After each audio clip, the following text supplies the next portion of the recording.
राज्यसभा चुनाव को लेकर मध्य प्रदेश में कांग्रेस की कैंडिडेट बनी मीनाक्षी नटराजन के खिलाफ क्या कांग्रेस के नेताओं ने कोई बड़ा षड्यंत्र रचा? क्या कांग्रेस के नेता नहीं चाहते थे कि राहुल गांधी की करीबी मीनाक्षी नटराजन मध्य प्रदेश के कोटे से राज्यसभा में पहुंचे? हम ऐसा इसलिए कह रहे हैं क्योंकि मध्य प्रदेश के मुख्यमंत्री ने एक बड़ा दावा किया है। मुख्यमंत्री मोहन यादव के मुताबिक मीनाक्षी नटराजन के खिलाफ कांग्रेस के नेताओं ने ही बड़ा षड्यंत्र रचा है। आखिर मुख्यमंत्री मोहन यादव के आरोपों में या दावों में कितना दम है, आज इसकी पूरी कहानी हम आपको बताएंगे। हम आपको बताएंगे कि क्या सच में मध्य प्रदेश में मीनाक्षी नटराजन के खिलाफ कांग्रेस के नेता ही माहौल बनाने में लगे थे। नमस्कार, मैं हूं अनुराग श्रीवास्तव और आप देख रहे हैं लोकमत हिंदी। मध्य प्रदेश में हो रहे राज्यसभा चुनाव को लेकर मंगलवार को दिन भर गहमा गहमी का माहौल रहा और इसी बीच राज्यसभा चुनाव से जुड़े रिटर्निंग ऑफिसर ने कांग्रेस कैंडिडेट मीनाक्षी नटराजन का नामांकन निरस्त कर दिया। रिटर्निंग ऑफिसर ने मीनाक्षी नटराजन पर तेलंगाना में दर्ज मामले की जानकारी को अपने एफिडेविट में शामिल नहीं किए जाने की मिली शिकायत को लेकर ये बड़ा फैसला किया। लेकिन इसके बाद से ही कांग्रेस पार्टी बीजेपी पर हमलावर हो गई। चुनाव आयोग की कार्यशैली पर सवाल उठने लगे। कांग्रेस के नेताओं ने दिल्ली से लेकर भोपाल तक चुनाव आयोग के दफ्तर के बाहर धरना दिया, उपवास शुरू कर दिया। लेकिन इसी बीच एक बड़ी खबर निकल कर सामने आई है। जो कांग्रेस के नेता मध्य प्रदेश में बीजेपी के इशारे पर चुनाव आयोग पर नामांकन निरस्त करने का आरोप लगा रहे थे, मुख्यमंत्री मोहन यादव ने उन्हीं कांग्रेस नेताओं को कटघरे में खड़ा कर दिया। मुख्यमंत्री मोहन यादव का एक बड़ा बयान सामने आया है, जिसमें मुख्यमंत्री मोहन ने कांग्रेस के नेताओं पर मीनाक्षी नटराजन के खिलाफ षड्यंत्र रचने का आरोप लगाया है। मुख्यमंत्री मोहन यादव ने दावा किया है कि मीनाक्षी नटराजन को कांग्रेस के नेता पसंद नहीं करते हैं। राहुल गांधी के करीबी होने की वजह से मीनाक्षी नटराजन के खिलाफ कांग्रेस के नेताओं ने मिलकर षड्यंत्र रचा और मीनाक्षी नटराजन को राज्यसभा जाने से रोका गया। सिर्फ इतना ही नहीं, मुख्यमंत्री मोहन यादव ने दाखिल नामांकन में की गई गलती को भी सोची समझी साजिश का हिस्सा करार दे दिया। मुख्यमंत्री मोहन यादव ने कहा कि कांग्रेस में इतने बड़े सीनियर नेता हैं, इतने बड़े अधिवक्ता हैं, उसके बावजूद मामूली सी गलती कर देना इस बात का इशारा करता है कि कांग्रेस पार्टी के नेताओं ने ही मीनाक्षी नटराजन के खिलाफ षड्यंत्र रचा।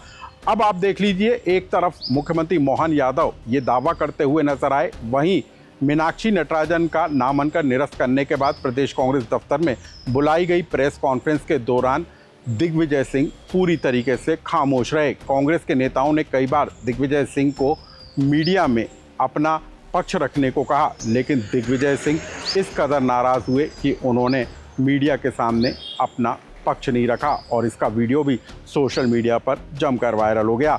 अब आप सुन लीजिए कि असल में मुख्यमंत्री मोहन यादव ने कैसे कांग्रेस के नेताओं को ही मीनाक्षी नटराजन के नामांकन निरस्त होने के लिए जिम्मेदार ठहराया।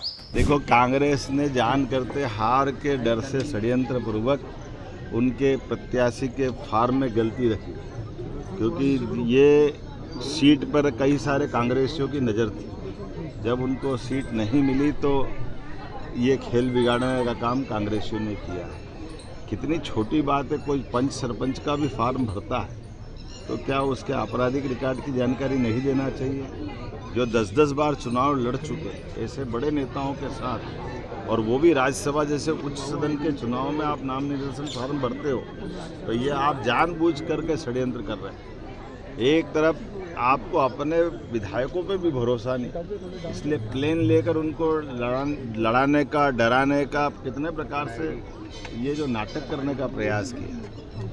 सारी पोल खुल गई है। अब कांग्रेस को आत्मविश्लेषण करने की ज़रूरत है। भारतीय जनता पार्टी के लिए सौभाग्य की बात है, हमने बीते लोकसभा चुनाव में कमलनाथ जी की सीट जीत करके एक नया रिकॉर्ड बनाया था कि हमारे पास आज की दिशा में 29 की 29 लोकसभा सीटें, हमारे आलोक शर्मा जी सहित सारी सीटें हम जीत करके प्रचंड बहुमत से आए थे। और तत्पश्चात उसी समय वैसे तो एक रिकॉर्ड बना था इंदौर का, जब मैंने कहा था कि जिस नगर का जिलाध्यक्ष हो, अगर वहाँ लोकसभा का वो प्रत्याशी नहीं लड़ा पाए तो ये उनको विचार का विषय होना चाहिए। हम अगर ये बोलेंगे तो किसी को बुरा लगेगा, लेकिन ये जो बात है वो यथार्थ है।